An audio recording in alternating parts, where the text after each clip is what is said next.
మీ business ఏదైనా మీ ఊర్లో promotion చేయాలంటే అది సుమన్ టీవీతోనే సాధ్యం. ఇప్పుడే సంప్రదించండి. మున్సిపల్ ఎన్నికల కోసం తన జాబును వదిలి రాజకీయ రంగంలోకి ప్రవేశించాడు. 10వ వార్డు నుంచి విజేతగా గెలిచాడు. ప్రస్తుతం కాంగ్రెస్ పార్టీ నుంచి గెలుపొందిన అభ్యర్థి 10వ వార్డు అభ్యర్థి రమేష్ బాబు అని అంటున్నారు. చెప్పండి, ఎలా ఉంది గెలుపు? ఎలా ఉంటుంది?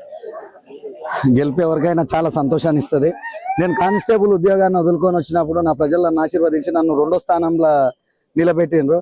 ఆ నమ్మకంతోనే నేను ప్రజాక్షేత్రంలో నేను ముందుకు వెళ్ళొచ్చని నిర్ణయించుకున్న ఆ రోజు నుంచి ఈ రోజు వరకు 6 సంవత్సరాలుగా ఎన్నో సమస్యలు వచ్చినా ఎదుర్కొని మా వార్డు ప్రజలకు అందుబాటులో ఉన్న వాళ్ళ అభిమానం, వాళ్ళ ప్రేమ, వాళ్ళ అనురాగాలే నాకు ఈరోజు ఈ విజయాన్ని అందించినాయి. ఓటమి విజయానికి తొలిమెట్టు అంటారు. ఆ రోజు కౌన్సిలర్గా ఓడిపోయిన నేను ఈరోజు మహబూబ్ నగర్ నగరపాలక సంస్థ చరిత్రలో లిఖించేటట్టు మొట్టమొదటి కార్పొరేటర్గా ఎన్నికైనందుకు చాలా సంతోషిస్తున్నాను. ముఖ్యంగా Pathapalamuru, Balaji Nagar, new Balaji Nagar, Srirama landmark ప్రజలకు పార్టీలకు అతీతంగా నాకు ఓట్లేసి నన్ను గెలిపించినందుకు ప్రతి ఒక్కరికి పేరు పేరున హృదయపూర్వక నమస్కారాలు తెలియజేస్తున్నా. నాకు జన్మనిచ్చిన నా తల్లిదండ్రులకు శిరస్సు వంచి పాదాభివందనం చేస్తున్నా. ఎక్కడెక్కడ ఉన్నో నా స్నేహితులు, నా దోస్తులు, నా తమ్ముళ్ళు వచ్చి నేను గెలవాలని చాలా మందిని నేను కలవలేదు. చాలా ఓటర్లను నేను అసలు ముఖమే చూపించలేను. మా తమ్ముడనో, మా అన్ననో, మా దోస్తానో ఖచ్చితంగా చేయాలి, మంచి వ్యక్తి, మా వ్యక్తి అని వాళ్ళ మాటల ద్వారా, నా స్నేహితుల మాటల ద్వారా నమ్మి నాకు ఓటేసి నన్ను గెలిపించిన ప్రజలకు ప్రత్యక్షంగా పరోక్షంగా నా విజయంలో కీలక పాత్ర పోషించిన ప్రతి ఒక్కరికి హృదయపూర్వక ధన్యవాదాలు తెలియజేస్తూ శిరస్సు వంచి పాదాభివందనం తెలియజేసుకుంటున్నా. అలాగే నా మీద నమ్మకం ఉంచిన గౌరవ మహబూబ్ నగర్ శాసనసభ్యులు ఎన్ఎం శ్రీనివాస్ రెడ్డి గారికి, మరియు డిసిసి ప్రెసిడెంట్ సంజు ముద్రాజన్న గారికి, 10వ వార్డు ఇన్ఛార్జ్ సత్తూరు చంద్రకుమార్ గౌడ్ గారికి, మరియు ఇతర కాంగ్రెస్ పెద్దలకు అందరికీ నా హృదయపూర్వక నమస్కారాలు తెలియజేస్తున్నా. ఎందుకంటే ఎంతో మంది సీనియర్లు ఉన్న కాంగ్రెస్ పార్టీలో ఖచ్చితంగా విజయం సాధిస్తాడని సర్వేలు నాకు వచ్చి అనుగుణంగా నాకు పార్టీ టికెట్ ఇచ్చి నాకు బీఫామ్ ఇచ్చి నిలబెట్టినందుకు వాళ్లకు సర్వదా కృతజ్ఞుడై ఉంటానని తెలియజేస్తున్నాను. ప్రధానంగా పోలీస్ జాబ్ వదిలి రాజకీయాలు ఎందుకు రావాలనిపించింది?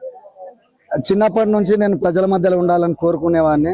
అయితే నాకు సబ్ ఇన్స్పెక్టరే నా లక్ష్యం, నా ధ్యేయం ఉండే. సబ్ ఇన్స్పెక్టర్ తప్ప వేరేది జాబ్ కాదు అనే ఆలోచన విధానం నాకు ఉండేది. కనుక నేను ఏ జాబ్కు ట్రై చేయలేదు. 2012లో సబ్ ఇన్స్పెక్టర్ రాసి 2 మార్కులతో మిస్ అయినా నేను. తర్వాత 2016లో సబ్ ఇన్స్పెక్టర్ ఈవెంట్స్ 800 పోగొట్టుకున్నా. నిరాశ నిస్పృహలు ఉన్న నాకు నా స్నేహితులు, నువ్వు కొడతావు, అది ప్రెజర్ పెట్టుకున్నాను కొట్టలేవు అని ఈవెంట్స్ మళ్ళీ వితిన్ 10 రోజుల్లో కొట్టించారు. అప్పుడు కానిస్టేబుల్ జాబ్ చేసి ఆ ఫిజికల్ ఫిట్నెస్ కోసం, ఈవెంట్స్ కోసం నేను ట్రైనింగ్ చేసిన. తర్వాత 2 సంవత్సరాలు జాబ్ చేసి ఈడ ఉంటే నా ఫ్యామిలీని తప్ప ప్రజల్ని చూసుకోలేను. నేను ప్రజల మధ్యలోనే ఉండాలి, ప్రజాక్షేత్రంలో ఉండాలి, ప్రజలకు అందుబాటులో ఉండాలి. అట్లుంటేనే నాకు ప్రజా సమస్యలు తెలుస్తాయి. ప్రజల మధ్యలోనే బతకాలనుకున్నా, ప్రజల మధ్యలోనే ఉండాలనుకున్నా. అందుకే వదిలేసి వచ్చిన. నా తల్లిదండ్రులు, నా అన్నదమ్ములు, నా స్నేహితులు, నా కుటుంబం సహకరించకపోతే, మా మామూళ్ళు, మా పెద్దమ్మలు, చిన్నమ్మలు, నా స్నేహితులు సహకరించకపోతే, ప్రజలు సహకరించకపోతే నాకు ఈరోజు ఈ విజయం లేదు. ఇదంతా వారి విజయము. నేను కేవలం నిమిత్త మాత్రమే సవినయంగా మీ ముందు తెలియజేస్తున్నా. మొదటిసారి ఓడిపోవడం, 2వసారి గెలుపొందడం ఎలా ఫీల్ అవుతున్నా?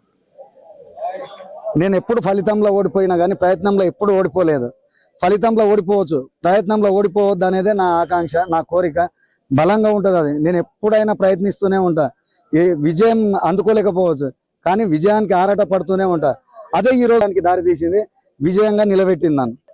ఇది తన పోలీసు ఉద్యోగం వదిలి మొదటిసారి పోయినా 2వసారి గెలుపొందడం చాలా సంతోషంగా ఉంది. తను గెలిపించిన ప్రజలకు కృతజ్ఞతలు చెప్తున్నా. తను మాట ఇచ్చిన ప్రకారం అన్ని నెరవేరుస్తానని రమేష్ చెప్తున్నారు. కెమెరా పర్సన్ కర్ణాకర్తో మణిప్రసాద్, సుమన్ టీవీ, మహబూబ్ నగర్.